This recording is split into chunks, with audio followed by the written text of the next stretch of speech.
Bonjour à tous, bienvenue pour cet nouvel épisode sur, les aventures, sur l'enseignement du Rav Kook, l'enseignement du premier grand rabbin de Eretz Israël. Alors, dans notre dernier épisode, nous avions parlé de Rosh Hashanah, nous avons parlé du shofar, Kol HaShofar. Mais maintenant, nous sommes dans Aseret Yemei Teshuvah, nous sommes dans les journées de la Teshuvah. Ça y est, Yom Kippour Bapetach, ça y est, Yom Kippourim est là, tout de suite. Donc, je me suis dit qu'on allait étudier ensemble un petit enseignement du Rav Kook sur la Teshuvah, évidemment. Le Rav Kook a écrit un livre, parmi tous les livres qu'il a pu écrire. La semaine dernière, on a cité un enseignement de Ma'amrei Areia. Aujourd'hui, je voudrais vous parler d'un enseignement de son livre sur la Teshuvah qui s'appelle Orot HaTeshuvah. Orot HaTeshuvah, ça veut dire les lumières de la Teshuvah, les lumières du retour. Alors, Rav Kook va expliquer durant 17 chapitres ce qu'il a à dire sur la Teshuvah en long, en large et en travers. On va pas pouvoir faire ça ce soir ensemble, pas du tout, ce matin, cet après-midi, quelle que soit l'heure à laquelle vous regardiez. On va parler du tout début, du premier chapitre. Le premier chapitre de Orot HaTeshuvah. Par quoi on commence par faire Teshuvah? Alors je vous préviens, vous avez qu'à vérifier. C'est effectivement Orot HaTeshuvah chapitre 1. Non, parce que ce que je vais vous dire, on n'a pas l'habitude de l'entendre dans la bouche d'un rabbin. Alors, on a l'habitude d'entendre les rabbins nous dire de faire Teshuvah. Ça veut dire quoi faire Teshuvah? Ça peut être plein de choses. Évidemment, en se concentrant sur la pratique de la Torah, des mitzvot, revenir à notre identité. Tout ça, on l'a déjà entendu.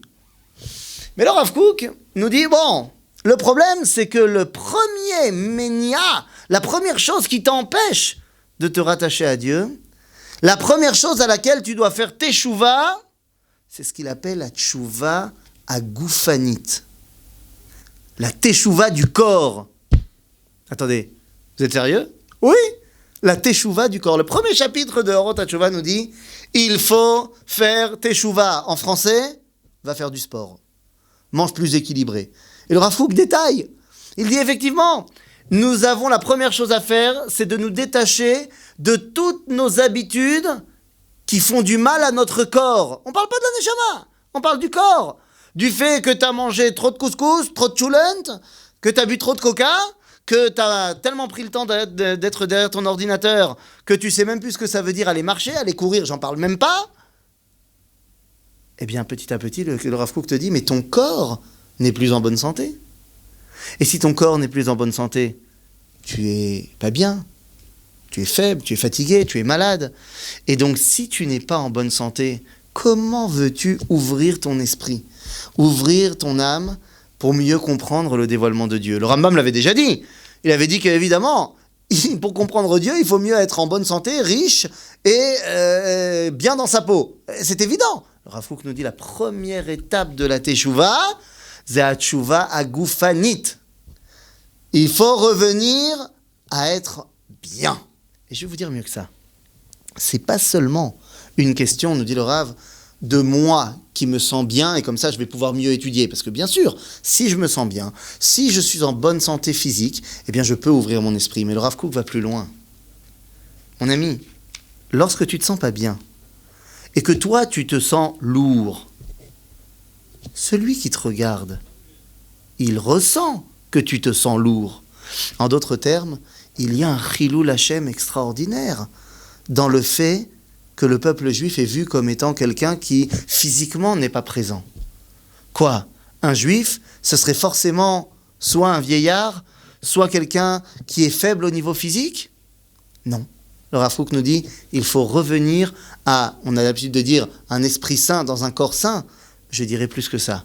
Il faut revenir à une neshama qui puisse s'exprimer, et pour ça, eh bien Dieu lui a donné un corps. Il lui a donné un corps qui est en bonne santé, et donc il ne faut pas le détériorer. En d'autres termes, le début de la Teshuvah, c'est d'abord de se remettre bien dans notre peau. Une fois qu'on est bien dans notre peau, eh bien on peut commencer à regarder au-delà.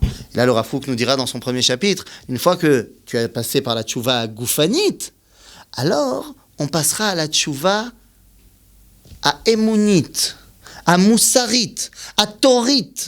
La tchouva de la foi, la tchouva du moussar, de la morale, et la tchouva de la Torah. C'est-à-dire, tu vas te rendre compte que ce que tu fais, d'abord, c'est pas moral. Et donc, tu vas faire tchouva contre ça. C'est-à-dire, lorsque tu fais une chose, quelque que ce soit, hein, et que tu sens que c'est pas très bien ce que j'ai fait.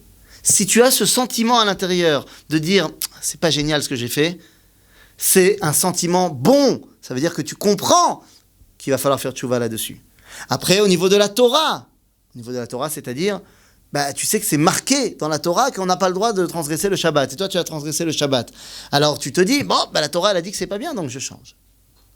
Mais le Rav Kook termine son premier chapitre en disant, mais toutes ces tchouvot qu'on a évoquées, qui sont le point de départ, ne peuvent pas être le point d'arrivée.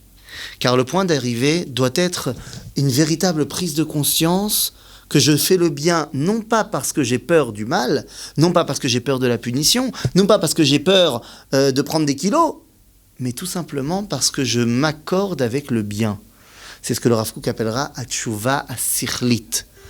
La Teshuva qui se passe là-dedans, où j'élève mon âme et mon esprit à tellement être en osmose avec Akadosh Baruch Hu, eh bien que je fais Teshuva tout simplement pour revenir pleinement à mon identité et en possession de mes moyens.